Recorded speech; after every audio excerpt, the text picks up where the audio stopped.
दूसरी तरफ आप विधानसभा का चुनाव लड़ रहे हैं और सवाल ये पूछा जा रहा है कि जब चुनाव दहलीज पर आ गया तब 10-10 हजार रुपए लोगों को खाते में डाल दिए महिलाओं के लिए, तो वोट खरीदने का काम क्या आप लोगों की ओर से किया जा रहा है कि चुनाव नजदीक है, इसके पहले सशक्त नहीं बनाना था, अब जब चुनाव दहलीज पर है तो 10-10 हजार रुपए डाल दो, महिलाओं को याद रहेगा, जाके आप लोग के खाते में वोट कर देंगे। बिहार की स्थिति को आप समझिए,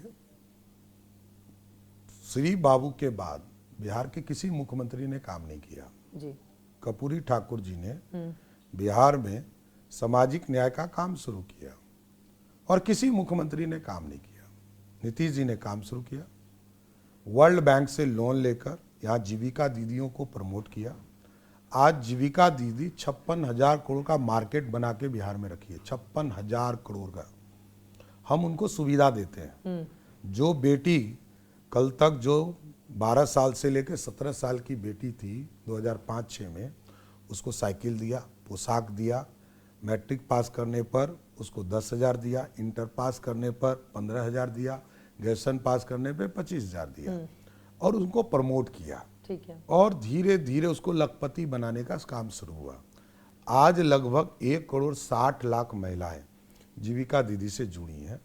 उनको प्रमोट फिर करने के लिए हम लोगों ने 2,10,000 रुपया का एक सहायता का प्रयास शुरू किया और इसकी शुरुआत क्योंकि हमने सब्सिडी देना शुरू किया, जो इंटरेस्ट है उसको कम किया, हमने बैंक एक अलग से जीविका बैंक निधि बैंक बनाया, उससे उसको जोड़ा और आज स्वाभाविक है इसकी शुरुआत की गई जिससे कि उनके खाते में 10-10 हजार रुपया दिया गया। 1.5 करोड़ महिलाओं के और खाते में 1,21,00,000 परिवार, 1,21,00,000 के परिवार में डाला गया। इसमें कहाँ दो मत है।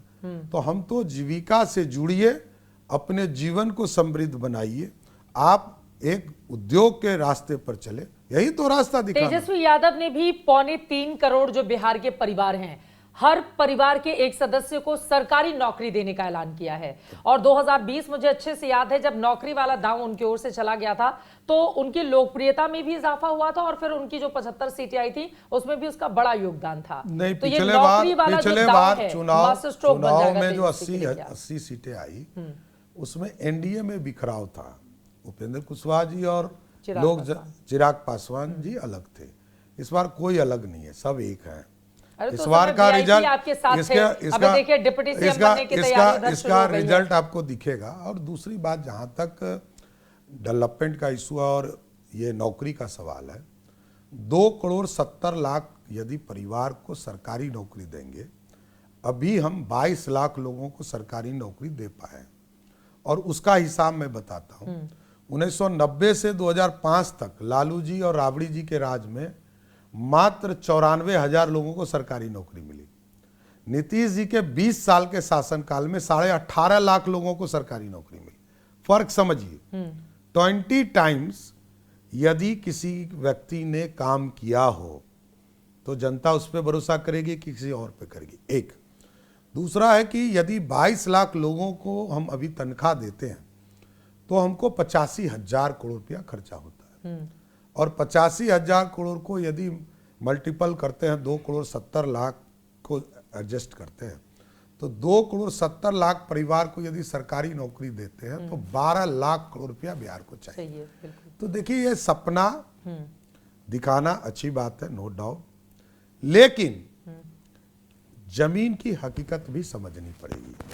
आज 3,17,00,000 बिहार का बजट है और उसमें से बिहार के संसाधन में मात्र 60,000 से 70,000 करोड़ का अपना संसाधन।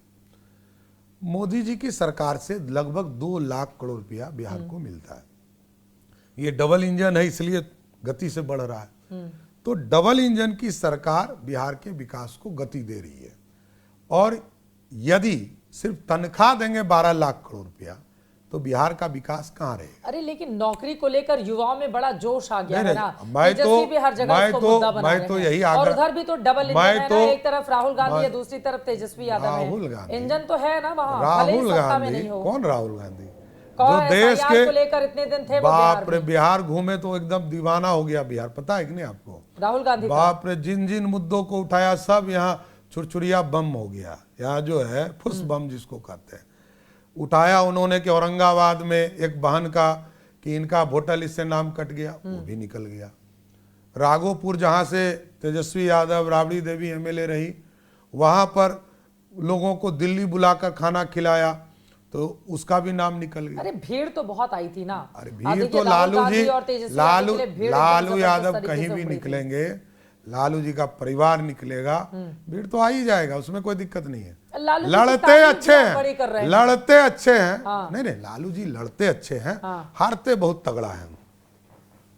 इस बार उनकी राजनीति क्या देख रहे हैं तेजस्वी यादव को? मतलब ऐसा पहली बार और इतने दमखम के साथ प्रेस कॉन्फ्रेंस की गई, क्या हो गया कि तेजस्वी यादव के नेतृत्व में हम सरकार बनाने जा रहे हैं। चोर का बेटा चोर ही रहेगा ना, क्या बोल रहा है आप बताइए। अपराधी बिहार में कोई पंजीकृत अपराधी कोई नेता है, उसका नाम है लालू प्रसाद। किस चीज का आरोप है? चारा चोराने का, तो चोर का बेटा है। और इस पर भी, इस व्यक्ति पर 1.5 साल में करोड़पति बनने का है। तो बिहार का नौजवान खोज रहा है कि तुम करोड़पति बनोगे 1.5 साल की उम्र में, हमको कुछ नहीं। तो बिहार की जनता को 1.5 साल की उम्र में करोड़पति बनने का हिसाब किताब राजद दे दे। पिता के आरोप साबित हुए, वो चुनाव भी एकदम प्रूफ है। अरे राष्ट्रीय अध्यक्ष वही है, राष्ट्रीय अध्यक्ष वही है, अरे सुपर पावर वही है, बेटे के ऊपर भी असर डालेगा, सुपर पावर वही है। लालू यादव ही पावरफुल है, कोई नहीं है। तेजस्वी यादव को घर से निकाल दीजिए, कोई पहचानेगा नहीं। युवा आता है बड़ा जोर, अरे पेन भी बांटे हैं खूब ज्यादा। तेज प्रताप को अभी बाहर निकाल दिया ना, कौन पहचान? तो तेज प्रताप अब बीजेपी को पसंद आ रहे हैं ना। तेजस्वी यादव को लालू जी अभी निकाल देंगे, खेला खत्म। ये लालू जी नेता है, मैं फिर बोलता हूं, लालू जी पंजीकृत अपराधी होते हुए 30 साल से राष्ट्रीय अध्यक्ष पार्टी के हैं, कौन हिला सकता है? आज भी अशोक गहलोत जी को उनके पास जाना पड़ा। राहुल गांधी जी ने उनको जेल भिजवाया, सजा करवाया, चुनाव लड़ने लायक नहीं छोड़ा, तो अब भी राहुल गांधी को उन्हीं के पास जाना पड़ता है। क्या वजह है? यही तो है, लालू यादव नेता है, नो डाउट। आज भी मैं कहता हूं, देखिए मुलायम सिंह जी ने एक गलती किया था, बेटे को मुख्यमंत्री बनाया, और मुख्यमंत्री बनाया तो क्या स्थिति बनी उत्तर प्रदेश की? पहला सुपर पावर मुलायम सिंह, दूसरा शिवपाल यादव, तीसरा राम गोपाल यादव, और 3.5 स्थान पर अखिलेश यादव। यही बिहार का स्थिति आप चाहती हैं। सुपर पावर लालू यादव, दूसरे सुपर पावर राबड़ी देवी, तीसरा मीसा भारती, चौथा रोहिणी आचार्य, 5वें नंबर पर तेज प्रताप। 5.5 पे चाहते हैं बिहार का मुख्यमंत्री रहे।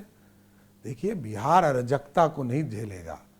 बिहार के किसी भी गरीब बच्चों के परिवार में चले जाइए और उनके माता पिता से पूछिए कि लालू का राज चाहिए कि नीतीश का राज चाहिए, जनता बता देगी। कब तक आप लोग लालू प्रसाद यादव के किससे तुलना करें? दिलाकर किससे तुलना करें? कि जंगल राज किससे तुलना करें? पटना में हत्या हो जाती है, अस्पताल के भीतर घुसकर मर्डर हो जाता है, 100 घंटे में गिरफ्तार करते हैं। जंगल राज 100 घंटे में गिरफ्तार करते हैं। 100 घंटे अखबार उठाकर देख लीजिए, कोई अखबार में नहीं छपता है, कोई अखबार में नहीं छपता है। ये बता रहा हूं मैं, 100 घंटे में लोगों को गिरफ्तार करके जेल में डाला जाता है।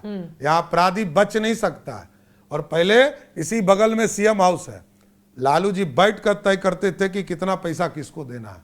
ये था जंगल राज, अराजकता का राज था। ये सुशासन है। आप लोगों को कहते हैं वो लोग महाजंगल राज अब आ गया है। कब तक आप लोग लालू यादव के जमाने की याद दिलाते रहेंगे? पूर्णिमा और अमावस्या में फर्क करना ही पड़ता है, तुलना तो करना ही पड़ेगा जंगल राज और विकासवाद में। यही तो है, फर्क तो पड़ना ही पड़ेगा, कैसे नहीं करेंगे। पूर्णिमा से क्या बताना चाहते हैं आप लोग? पूर्णिमा के चांद हैं। देखिए चांदनी रात और अमावस्या का फर्क तो बताना ही पड़ेगा ना, कि लालू जी ने कैसे बिहार को बर्बाद किया। 40 वर्ष तक जिस राज्य में काम नहीं हुआ हो, इस 20 साल में ही काम हुआ हो। जो काम आज से 20 साल 30 साल पहले बिहार का हो जाना था, वो सारे काम यदि किसी ने रोका तो लालू प्रसाद जी या कांग्रेस के लोगों ने रोका। ठीक है, अब मैं आ जाती हूं, आपका एक बहुत वायरल बयान है, खेसारी लाल यादव छपरा से उम्मीदवार बनाए गए हैं आरजेडी के, उनको आप नचनिया बोल रहे हैं। देखिए नाचने वाले लोग हैं, ये कोई व्यक्तिगत टिप्पणी नहीं है। नाच गाना अभिनेता है, अपना चुनाव लड़ रहे हैं, ठीक है, किसी पार्टी से लड़। अब मंच से क्या जरूरत थी उनको नचनिया जैसा शब्द बोलने की? देखिए, अब आपकी भी पार्टी की ओर निशाना साध कर कई नाम गिनाए जा रहे हैं कि फिर ये लोग क्या हैं जो सब Bhojpuri political film industry worker से हो आए चुके हैं। हैं। जिस दिन खेसारी लाल जी वर्कर हो जाए राष्ट्रीय जनता दल का, अच्छी बात है। अभी आप कुछ नहीं बोलेंगे, लग रहा है गलती हो गई ऐसे नहीं। भीड़ में उत्साह में आके नेताजी ने उनको नचनिया बता वो दिया। आपके हिसाब से लग रहा होगा आपको। चलिए, धन्यवाद। चलिए बस आखिरी सवाल, देखिए दूसरी तरफ से आंकड़े दिए जा रहे हैं कि इतनी सीटें मिलने जा रही हैं, आपकी पार्टी को, आपके गठबंधन को इस बार के चुनाव में कितनी सीटें? सम्राट चौधरी का आंकड़ा क्या बताता है? 200 पार। 200 पार होगा। 200 पार इसलिए मैं कह रहा हूं कि एनडीए 2010 में हाँ। 206 सीटें जीती थी, उससे अधिक सीटें इस बार जीतेगी। आरजेडी गठबंधन वो तो बची ही कितनी फिर? जितनी बची है उसी में लड़ेंगे। और जनसुराज? अब ये इसी कुकुर मुत्ते की पार्टी बहुत आती है जाती है, कहाँ आप इसकी चिंता करें।